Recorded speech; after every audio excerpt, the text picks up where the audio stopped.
Syrian Arab armed forces continue their operation against mercenary terrorists and inflict heavy losses on them.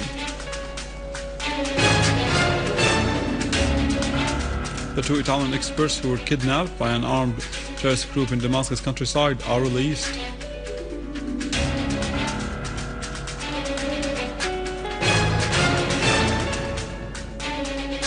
Damascus and Tehran increased their cooperation by new agreements for the benefit of both peoples.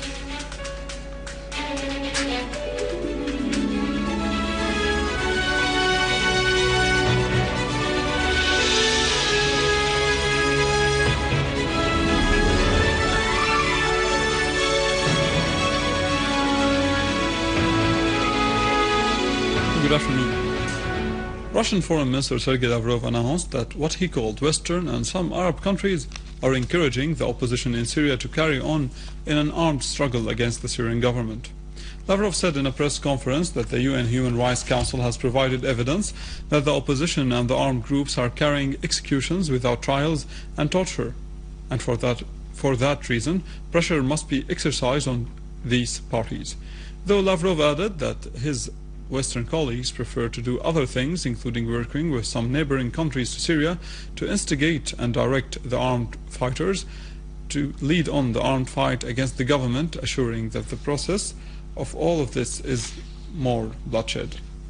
Lavrov stressed that all parties should implement what was agreed upon in the Syria work group in Geneva in an honest way that will help stop the violence, saying that Russia is ready for that. The Russian minister pointed out that Moscow has a strong conviction that it is unrealistic that the Syrian government won't stand by watching while the insurgents spread in major cities.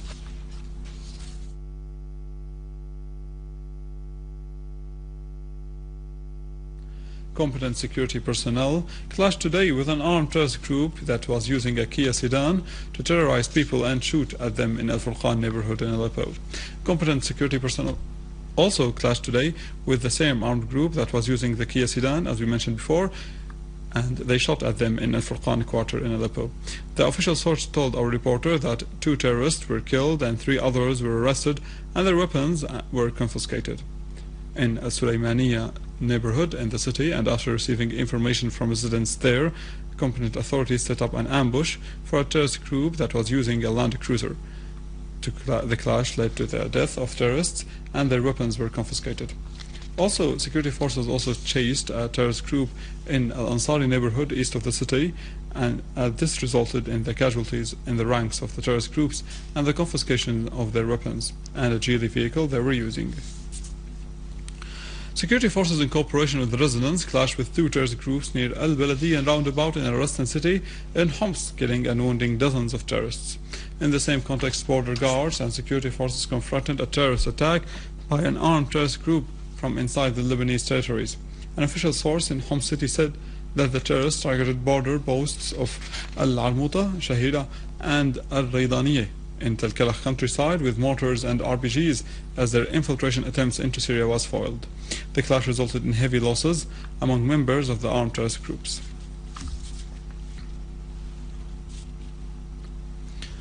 A large explosion took place in Al-Shawadir Street in Al-Khalidiyya neighborhood in Homs city before iftar time on Friday.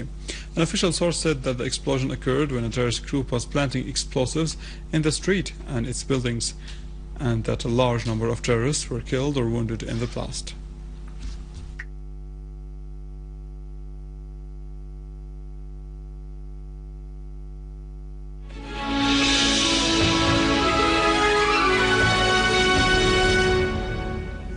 The Syrian Arab armed forces cleared al-Hajar al Aswad neighborhood in Damascus from armed terrorist groups and restored security and stability to it.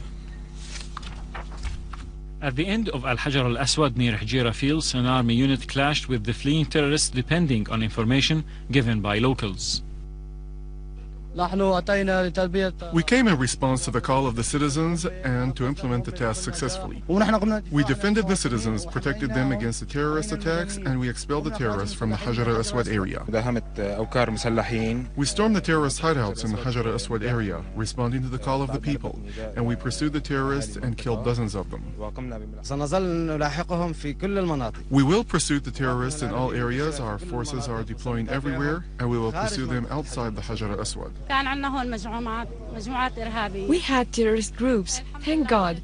The army came and expelled them out. We are safe now. May God bless the army.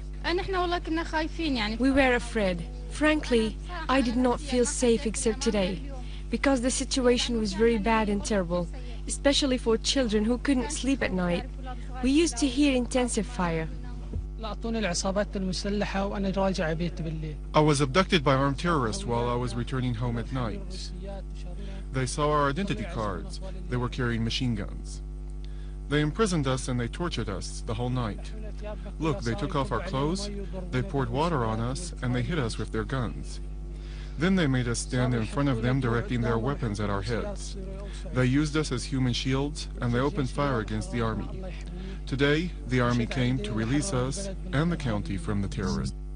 With their relentless will, the Syrian Arab armed forces managed to clear the residential quarters and streets of al-Hajar al Aswad from the terrorist groups which had been stealing, vandalizing public and private institutions, burning and abducting civilians, and using them as human shields. By the implementation of the armed forces task successfully, Damascus neighborhoods expelled terrorists and restored normal life thanks to the relentless will of the armed forces' sons, who pledged to exert all efforts to immunize the homeland and defend it against attackers. In the context of an ongoing military operation to clear some areas from terrorists in Damascus countryside, the Syrian Arab armed forces managed to liberate 2 Italian experts who had been abducted earlier by an armed terrorist group. A source at the electricity ministry said that the army managed to free the 2 abducted Italian experts who were working in Deir electric power station. 2 Italian experts asserted following their liberation that a 15-member armed terrorist group had kidnapped and mistreated them, and that our armed forces liberated them from the terrorist groups. 8 days ago, when we was on the road between Sheraton Hotel and Damascus airport, we was kidnapped from a group of young people.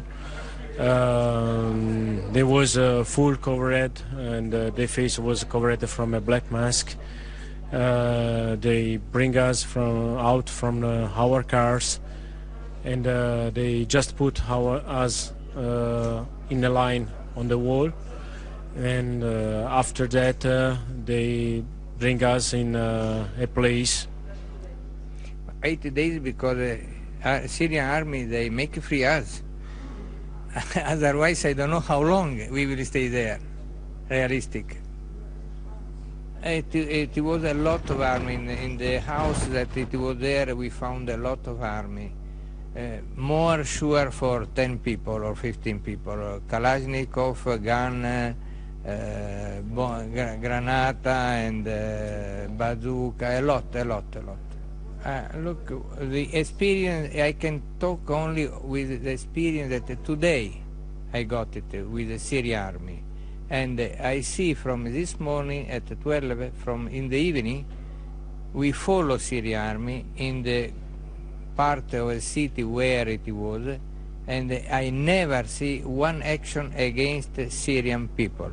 They check it in a normal condition, not more, not less.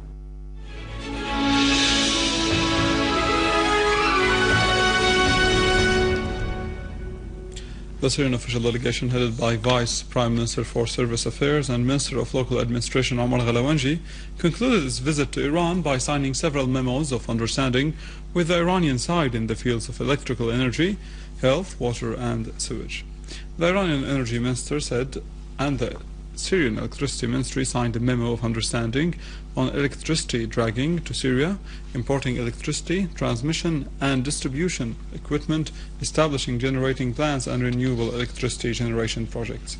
Another memo was signed between the Syrian Ministry of Water Resources and the Iranian Energy Ministry on establishing wastewater treatment plants in Syria and making use of the Iranian expertise in setting up a water resources management plant in Syria. Meanwhile, Secretary of the Iranian Supreme National Security Council, Saeed Jalili, underlined that Iran strongly opposes any foreign intervention in the Syrian domestic affairs. Meeting Ghalawanji and the accompanying delegation, Jalili condemned the misleading media campaigns and the pressures to which Syria is exposed, stressing that Syria will win and come out of the crisis stronger. Under the slogan "Volunteers for the Sake of the Home," the cleaning campaign has concluded, which is organized by the Revolution Youth Union in coordination with its branches in Damascus government. This campaign continued for 4 days in Damascus streets with the participation of hundreds of volunteers. The campaign falls under the annual plan of Revolution Youth Union in the voluntary work, in addition to the participation of the volunteers' families in this campaign in order to take out the waste and residues of the streets, especially in areas that experienced terrorist acts recently. Participants in the campaign stressed on the youth's role to restore glamour to Damascus in spite of all circumstances that Syria is going through. ونحن الآن في منطقة ركن الدين عم يكون عنا اليوم الختامي للحملة. We are in the Rukn area. Today is the last day of the operation. We went into all areas where there was fighting, and thank God we were able to end the problems, and we are now taking out the waste and cleaning the area. The operation includes about 700 to 800 young men and women from different parts of Damascus working daily in different areas. Each group is about 300 participants. The operation lasted 4 days, and the locals were very cooperative in all areas that we worked in. The aim of this operation is to clean the areas and make the local feel that the country is still doing well. You notice that this area, Rukn al-Din, has none of the previous problems. We're trying to clean the area, and this is a national duty. It is our job to keep our homeland clean. As we all now hear, there are many young men and women who can still work. And with hope from the streets of Damascus, we conclude our news bulletin for today. For more details about Syria and the world, visit our website in English, www.syriaonline.sy. Up next, Khaled Saqawi. And for that reason, pressure must be exercised on these parties. Though Lavrov added that his Western colleagues prefer to do other things, including working with some neighboring countries to Syria to instigate and direct the armed fighters to lead on the armed fight against the government, assuring that the process of all of this is more bloodshed. Lavrov stressed that all parties should implement what was agreed upon in the Syria work group are released.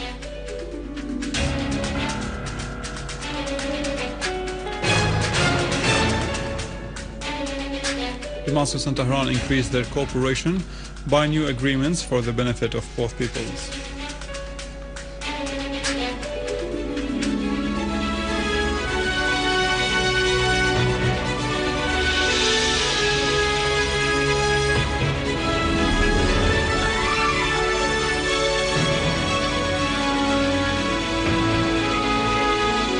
Good afternoon. Russian Foreign Minister Sergei Lavrov announced that what he called Western and some Arab countries are encouraging the opposition in Syria to carry on in an armed struggle against the Syrian government. Lavrov said in a press conference that the UN Human Rights Council has provided evidence that the opposition and the armed groups are carrying executions without trials and torture.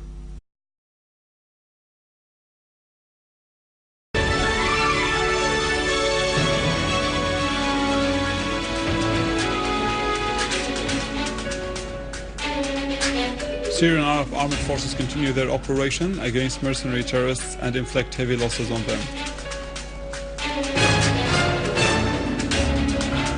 The two Italian experts who were kidnapped by an armed terrorist group in Damascus countryside group in Geneva in an honest way that will help stop the violence, saying that Russia is ready for that.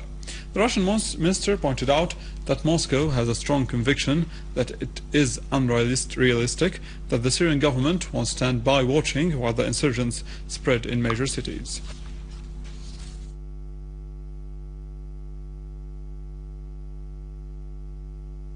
Competent security personnel clashed today with an armed